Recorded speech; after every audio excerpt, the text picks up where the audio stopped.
Trinidad and Tobago, you're paying attention to what's going on in this country.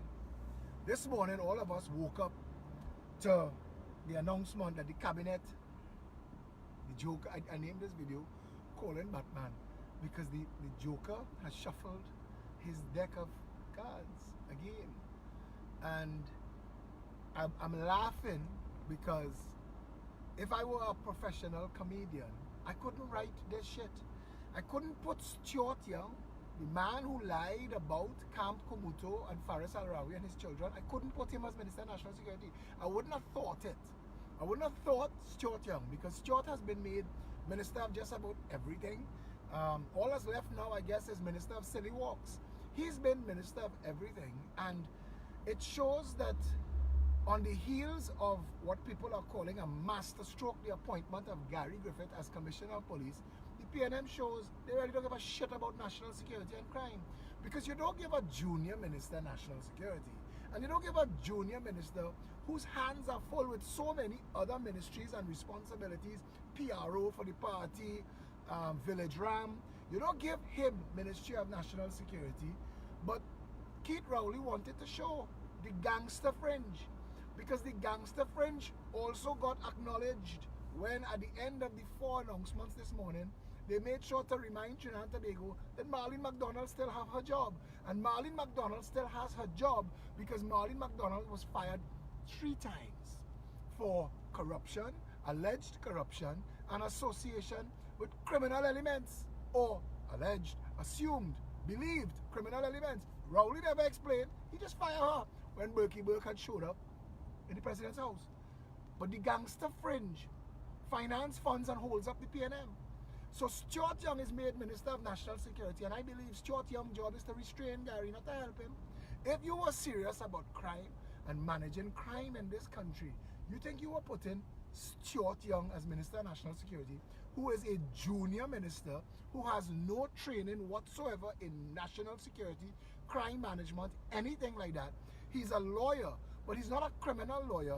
He's a deed, lease and rental agreement kind of lawyer, like Faris. You know, them is handling mortgage, bill of sale and them kind of thing. They're not lawyers to deal with real matters of crime. So to say that because he trained in the law, he's officer in the court, that's just bullshit and semantics. But it shows Keith Rowley has no interest whatsoever in dealing with crime. National security is a joke to the PNM. The Newsday published an article that we've spent $17 billion on national security in the last 2 years, and 1,000 people have been murdered. And that's a sad indictment on the PNM, because there's a lot of money to spend and fail. So if you appoint Gary Griffith as Commissioner of Police, because Gary Griffith is supposed to be an ace crime fighter, and then you bring a junior minister and hand that junior minister national security as an appendage to the other junior ministries he's holding, you're telegraphing, but you're not interested in fighting crime.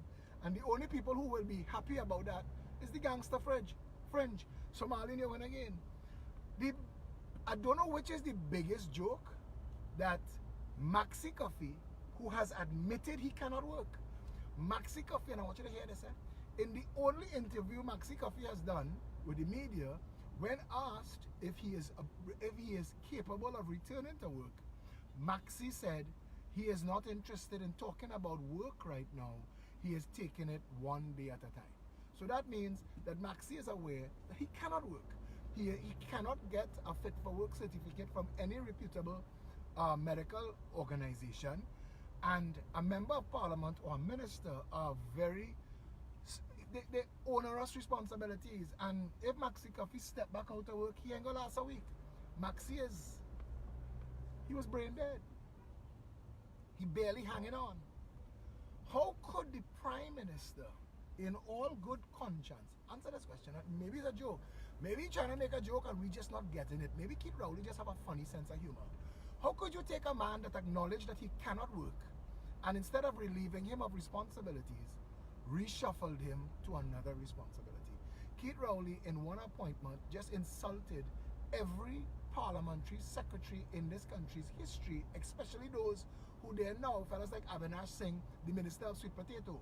All of those people who have ever been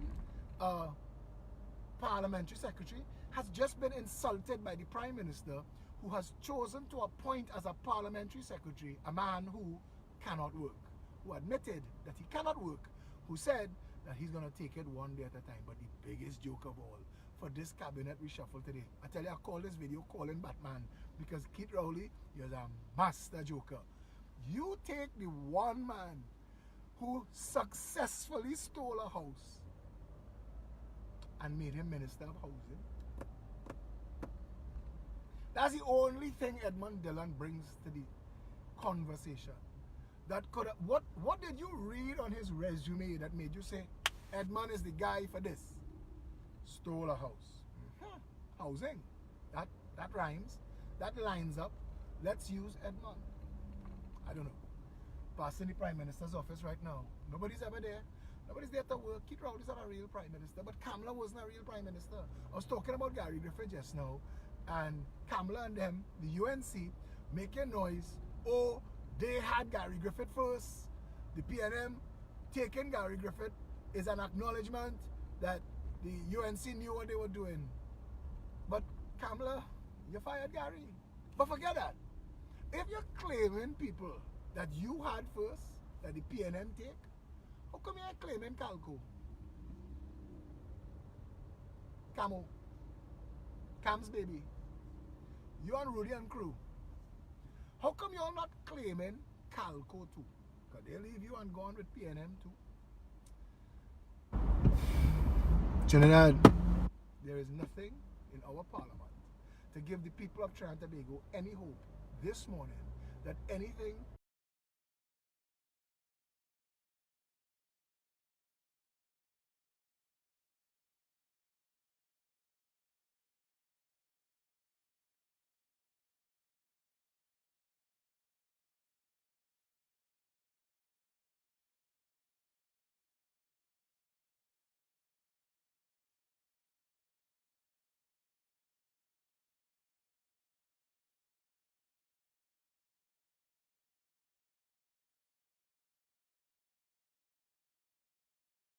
that did this morning demonstrated to the people of Trinidad and Tobago that there is nothing of substance in his cabinet.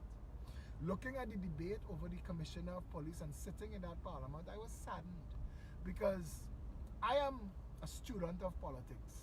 I am somebody who really love global politics. I've read the Magna Carta.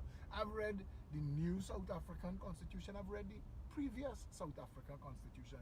I know the US Constitution and I could quote it by heart, and most Americans can't. And I love politics, and I follow politics, international politics, British politics, European politics. I love history. I'm a student of the whole interaction and interplay between people and how we manage the world and how we break it down to countries and communities and etc. But in our country, there is nothing of any substance to make anybody feel.